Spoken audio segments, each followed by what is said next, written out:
Alors une vidéo un petit peu spéciale aujourd'hui, puisque on va parler de tarot. Alors un vrai coup de foudre que j'ai eu pour cette nouvelle activité. Alors je vais pas m'attarder sur le pourquoi le tarot, qu'est-ce que c'est venu m'apporter, qu'est-ce que ça vient faire avec l'imaginaire, la création. Je ne m'attarderai pas là-dessus, j'en parlerai dans une autre vidéo. Donc aujourd'hui on va juste faire un unboxing de ce jeu. On va voir un petit peu comment il est, toutes ces images, le style des dessins et les 78 cartes. C'est parti, générique.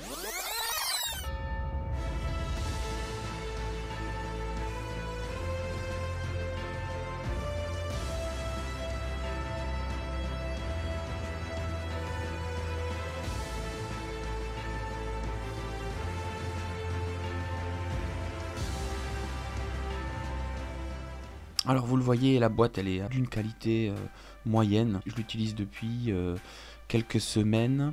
Et bon, on a les coins déjà qui commencent un petit peu à s'effriter avec l'utilisation. Bon, voilà, c'est pas nul, mais c'est pas non plus de la super qualité. Alors voilà, on va l'ouvrir tout de suite. Hop, donc déjà quand on regarde dedans, donc les cartes que vous voyez en noir ici, c'est moi qui les ai faites, j'ai fait moi-même. Mais sinon normalement tout le jeu est comme ça. Donc on va l'ouvrir.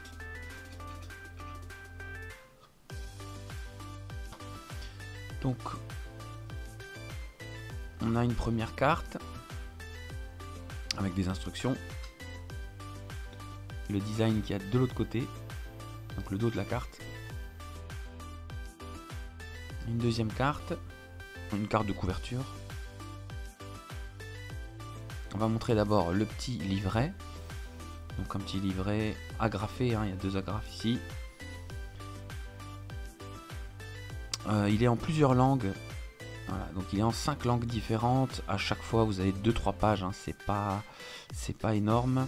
Vous avez un exemple de tirage ici, donc l'exemple de tirage et ensuite la liste des cartes. Donc là on l'a en français. Donc vous avez une petite intro qui est super sympa, la méthode de tirage, donc ce qu'ils montrent devant, et ensuite toutes les cartes. Donc ils vous décrivent aussi les mineurs, toutes les majeurs et les mineurs. Voilà le dos. Donc c'est un tarot qui est illustré par Paolo Barbieri. Donc c'est un artiste. J'ai eu un vrai coup de foudre pour ce jeu et c'est pour ça que je l'ai acheté d'ailleurs. Donc on va commencer tout de suite avec les majeurs. Voilà, donc on peut voir. Moi je trouve ça fait vraiment classe d'avoir des tranches noires. Ici là vous les voyez bien. Voilà. Et puis une vraie différence avec les tranches blanches. Si ça vous intéresse, je pourrais vous montrer comment on fait des tranches noires. Alors, on y va, ils sont pas dans l'ordre, mais c'est pas grave. Donc vous avez la première carte, je la trouve une des plus belles. De toute façon, il y en a tout plein que je trouve vraiment magnifique. Donc là, vous avez la lune. Donc la numéro 1, donc le battleur, que moi j'appelle le magicien. Alors là, c'est super aussi, cette carte, elle est magnifique. C'est la carte de la couverture. On ressent l'énergie, on ressent la jeunesse. Donc les amoureux, alors je trouve qu'on passe un peu à côté de la signification première de la carte. Interprétation personnelle. Voilà, la grande prêtresse. Elle est superbe. Elle tient dans ses mains non pas le livre de la connaissance, mais le parchemin de la connaissance. Donc où dedans vous avez vraiment tout le savoir du monde. Hop. Le soleil, donc superbe, magnifique carte, illuminée, on sent la chaleur, on sent la lumière, elle est magnifique.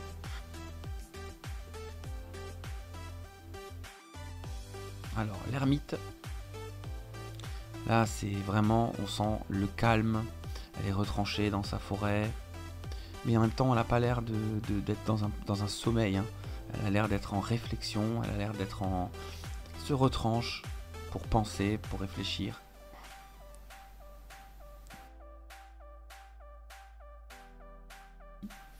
Alors, l'impératrice.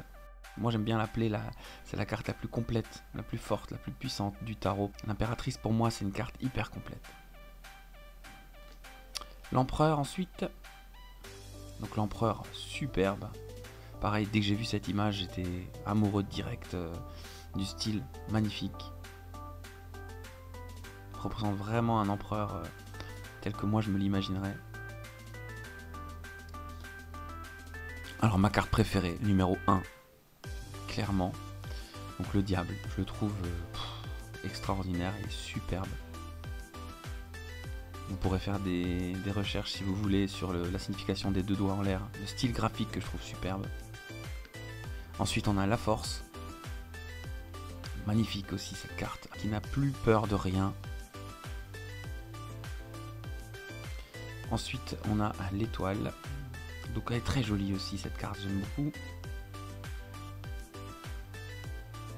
L'étoile, voilà, on a une espèce de lueur auréolée au milieu, avec bien sûr les étoiles en haut. Les superbes cartes aussi. Voilà, le chariot qui est pas mal aussi, le chariot. Donc là on voit évidemment le triomphe, hein, l'avancée implacable, sûr de lui, la maîtrise. Avec deux espèces de sphinx un peu égyptien comme ça devant. C'est un style, hein, mais très joli. On devine aussi une espèce de tête de tigre ou d'animal un peu là devant.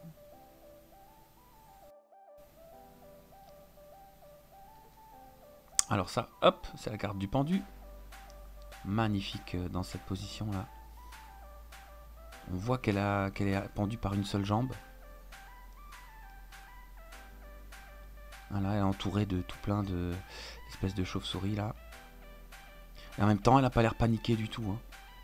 Donc c'est vraiment un super reflet de la carte du pendu. On peut se demander si elle s'est pas mis elle-même dans cette position pour voir les choses autrement.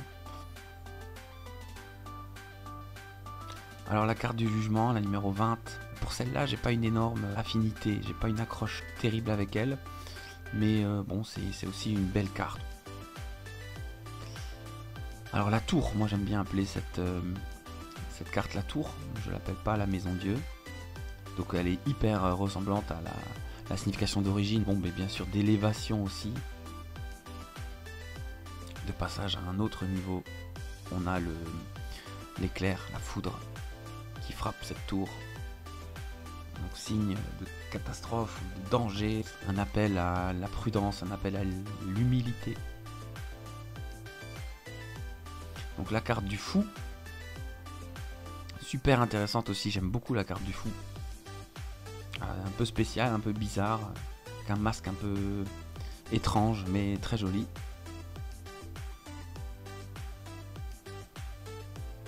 La carte de la tempérance. Elle est jolie aussi.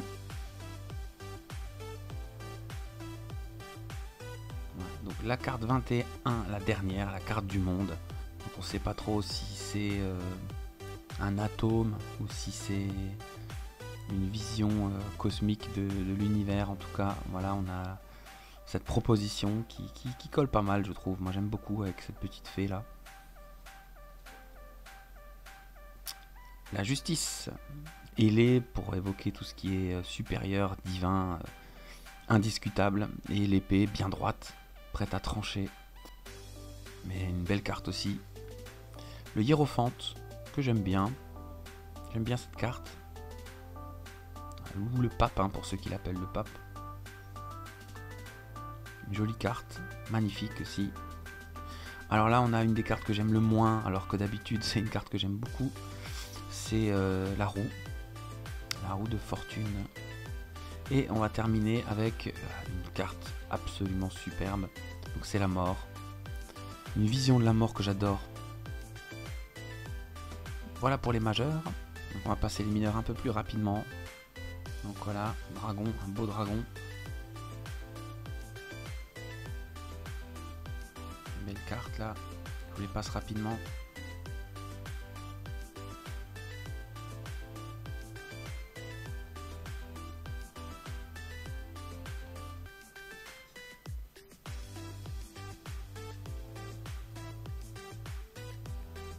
Le roi de denier qui est superbe.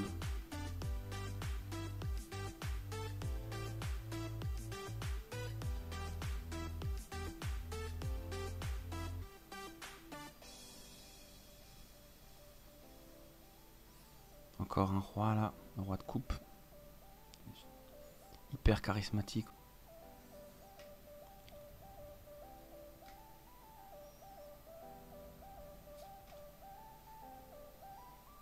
Un rappel des amoureux. Il y a plusieurs rappels de plusieurs cartes d'ailleurs dans tout le jeu. On a vraiment les mêmes graphismes que le diable qui reviennent sur le 8 de denier.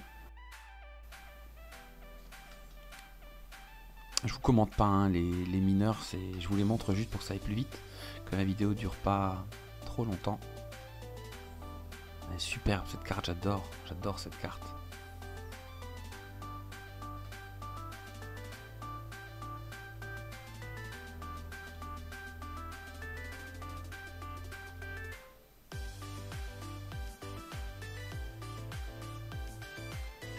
J'aime moins le 2 de coupe, j'aime moins.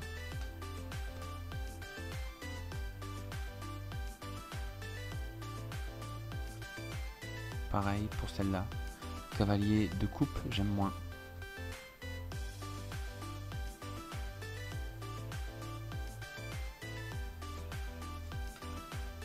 Après, c'est vraiment chacun a ses interprétations, sa sensibilité.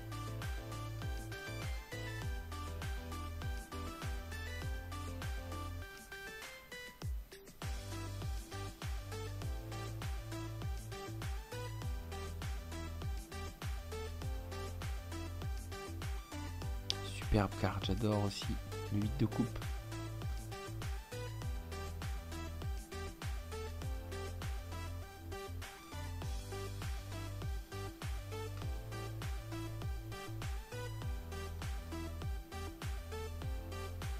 Là, on retrouve la force. En tout cas, elle lui ressemble.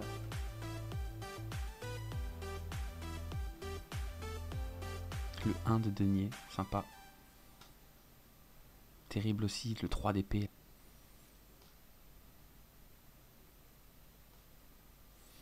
On retrouve la justice encore, mais dans une position un peu différente, un peu plus compliquée pour le 4 d'épée.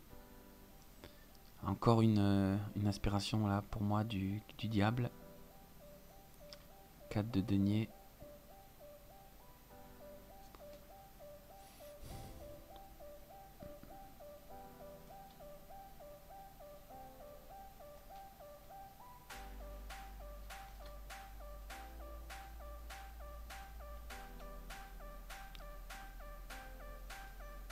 Et voilà, on en a fini avec le tarot Barbieri. Alors c'est mon tout premier tarot. Je l'ai vraiment acheté par coup de foudre. J'ai adoré toutes ces images. Voilà, on en a terminé avec cet unboxing, cette présentation donc du jeu Barbieri Tarot. J'espère que ça vous a plu. On se retrouve très vite pour de prochaines vidéos. N'hésitez pas à mettre un petit pouce si ça vous a plu, un petit commentaire si vous avez des questions. Et si mes vidéos vous plaisent, abonnez-vous, ça me fera plaisir.